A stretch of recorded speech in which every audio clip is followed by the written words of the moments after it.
If you stumbled upon this video, don't watch it. Click on a dislike button and leave immediately, because no one should be able to accidentally discover this. You may be aware of how spoilers might make you enjoy the movie more, but spoilers for Outer Wilds is a different kind of spoiler. Don't watch trailers, don't read articles, don't watch this game's footage or screenshots, and especially don't intentionally spoil it for yourself. Go in blind, or you might never see this game's beauty. You have been warned. Now leave. Thank you.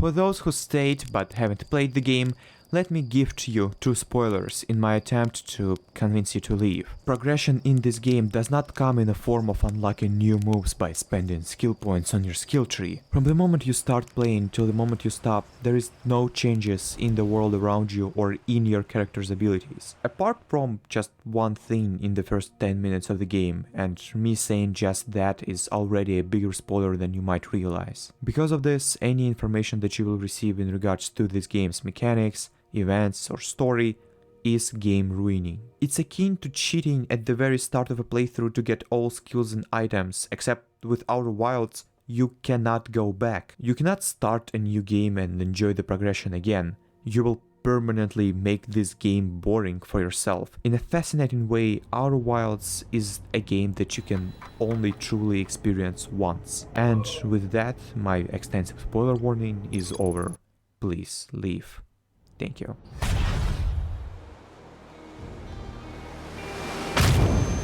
I'm sorry for how long and tedious that was, but if you played the game, I think you understand. The reason why I'm making this video is simply to share my experience and thoughts about and around this game and how it made me feel.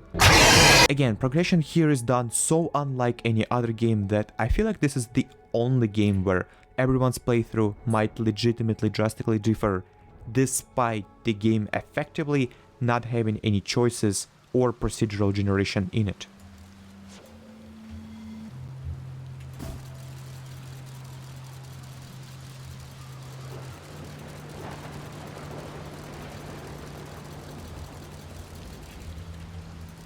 What?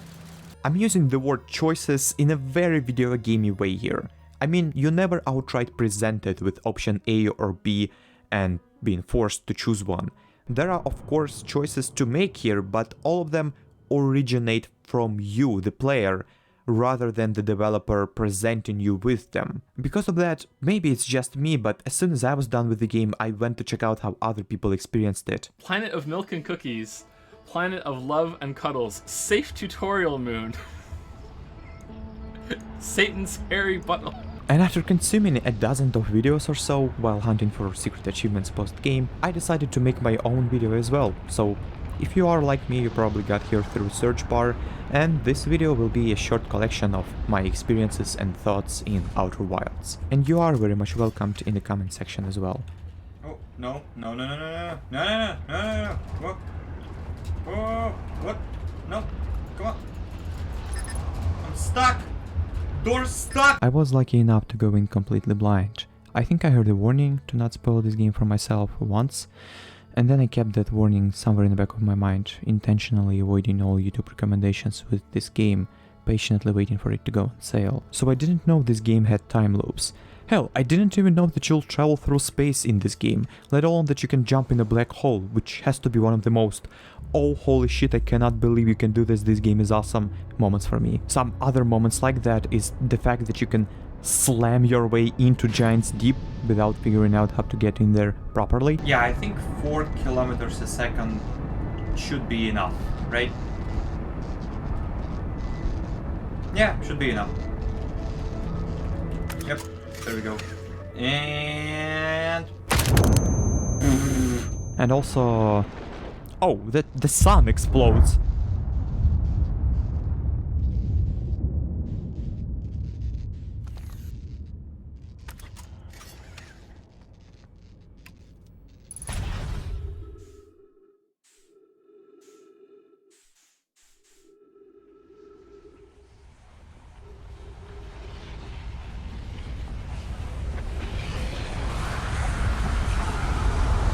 And also that you can roast a marshmallow. But my first death wasn't because of a supernova. No. I needed to check if there is a fall damage in this game. So... Yep, there is. When I saw credits rolled, I was kind of concerned that this game has permadeath. It doesn't, but what it does have is this. Why? If you watched my Hogwarts Legacy video, you know how I feel about this. I have no clue why this game felt the need to add an annoying circle in the middle of a screen, and there is no way to turn it off in the settings. So soon after my first death, I just went and looked for mods, and thanks God there is one that removes this. Actually, let's not thank God, let's give a thank to Owen13. Thank you, Owen13. I also accidentally noticed no my VR mode, and so throughout my playthrough I altered between VR and non-VR modes. The VR mode is awesome. Again, thank you Arthum and Ray Kupatra. As you can see, he has quite a few of VR mod. Oh. Well, I know what I'm doing after this video. Best thing about this mod is how you can turn on the flashlight by tapping your helmet. It is also the worst thing because it kept turning on every time I scratched my nose. I wish the area of detection was smaller there. And the actual best thing about this mod is how you can manually put a marshmallow on a stick. Now let's just bring this game to a whole new level. And my first time loop death occurred when I was exploring the caves at Original Planet in VR mode. If they're sealing off all entrances, I hope they've planned accordingly. But since I didn't see the sun, I thought, damn, those Nomai people must have set up some traps in the cave or something. Oh boy, was I wrong. Or was I right? Because a time loop is essentially a trap, but like for the whole universe? Huh? Think about it. We'll discuss it later. First we need to discuss the ship lock, because holy shimoly, they made Wall of Madness a legitimate video game mechanic. Apparently the correct term for it is crazy obsession boards, but I'll stick with Wall of Madness. And this is the best Wall of Madness I've seen in video games. A subversion of a Wall of Madness. This is a projector? So let me get this straight. We are looking at the freaking .jpg image right now. This is not even an actual wall of... Do you understand the levels of complexity here? My guy went into Photoshop, created a PSD file. He made a Wall of Madness in Photoshop to then project it into an actual wall, creating an actual Wall of Madness. What? And speaking of madness...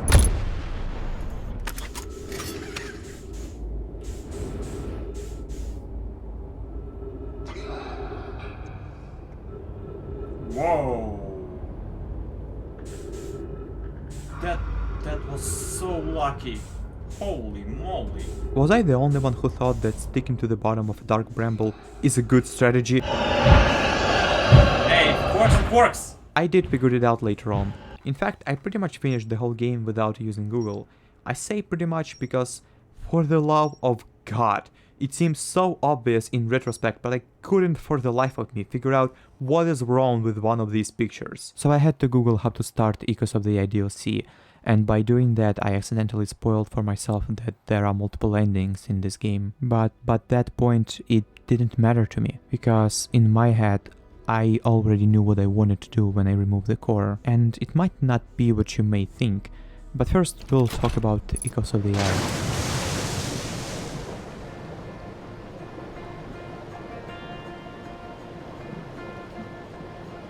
I have mixed feelings about this, because as strange as it will sound, but Echoes of the Eye is like a DLC. Duh. As an experience, it's fucking awesome.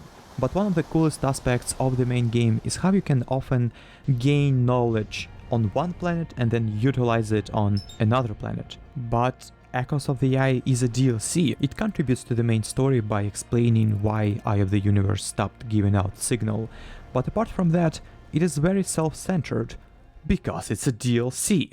And it's a kind of DLC that you can stumble upon whenever, and it feels like it might very well be a part of original game, which is good, but it takes you at least half of the time the whole base game takes you.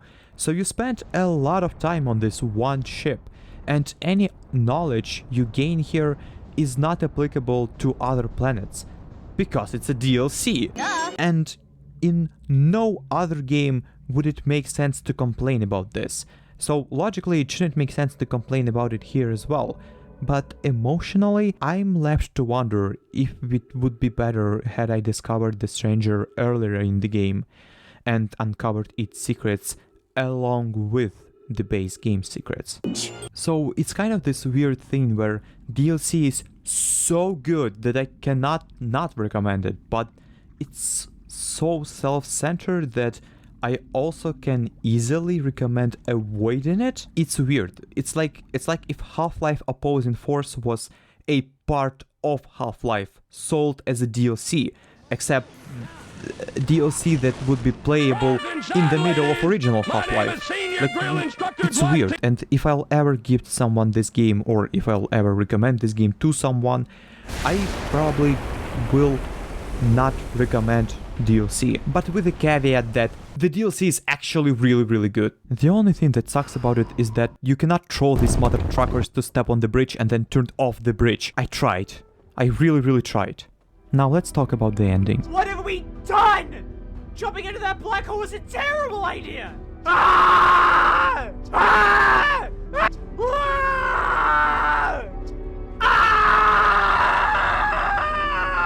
You see, I am made of stupid. I never figured out what this thing on Brittle Hollow indicates, and I've never connected these two together. I don't know, maybe I've discovered those two things too far away from each other in my playthrough, maybe I just needed to sleep on it, or maybe the trip to Quantum Moon was fulfilling enough to me.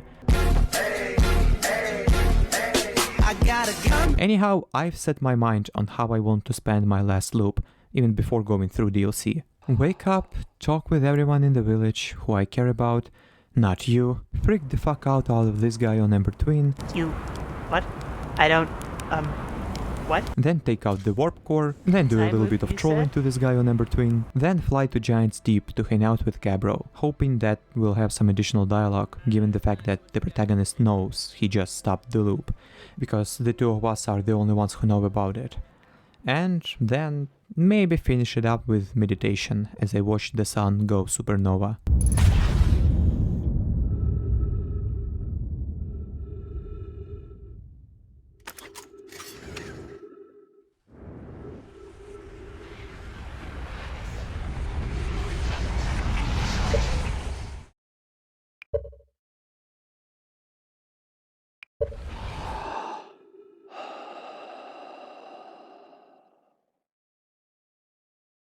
You see, because I've never connected these two together, I thought that this is an awesome ending. The player gets to decide how he'll spend his truly last minutes in this solar system. Some will probably want to meet up with Namai, some will go back to the village and roast a marshmallow, some will join this fella on Ember Twin. Come sit with me, my fellow traveler. Let's sit together and watch the stars die.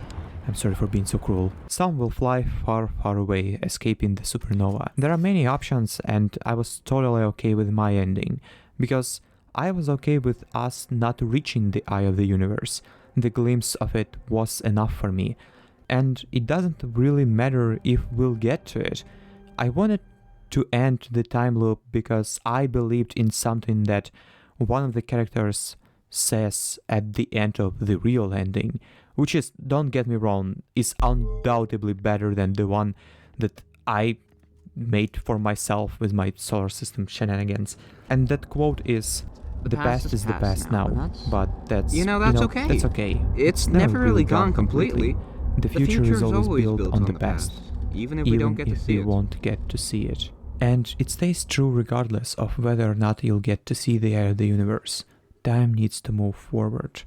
And the fact that I didn't know if the game will truly end after you take away the warp core, what I mean by that is if there'll be a continue button that has your ship locked saved, or if you could only start a new game after death.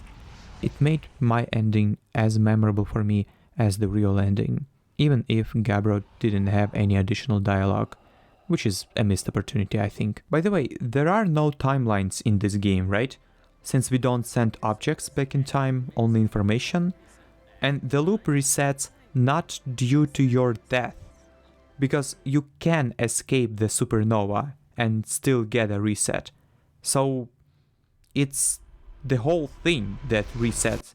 Maybe it's even incorrect to say the word reset, because nothing resets. The universe you leave behind doesn't continue to exist, right? You don't even, technically speaking, leaving it behind. So, Nomai literally had the whole reality trapped in those 22 minutes, and that just ain't right. You know, when I finished this game, I did not immediately feel like I just finished one of the greatest games ever made. It wasn't constantly fun playing it, the gameplay isn't what you would call addictive. I even dropped the game off for some time and then came back. But still, somehow, by the time the credits stopped rolling, I knew that this one will not leave without an impact. But it had to leave. It said everything it had to say, taught you everything you are now incapable of forgetting, and now you have to let it go. Just like you let go of the time loop, despite it essentially meaning death of everyone you knew, because it is also the birth of everything that will come to be. But before we leave, we need to unlock one final achievement, which is to reach the Eye of the Universe in one loop. I reached it in flat screen mode, so for the second time I think I'll use the VR mode. The whole thing should take only about 20 minutes, right? Like, I've done this before, there won't be any surprises.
Okay, I think I'm done with Outer Wilds now. Wait, what is this? A mod gem? The Survivors. Caution. Some elements of this mod may be triggers for sufferers of ethnophobia. What the hell is ethno... Oh.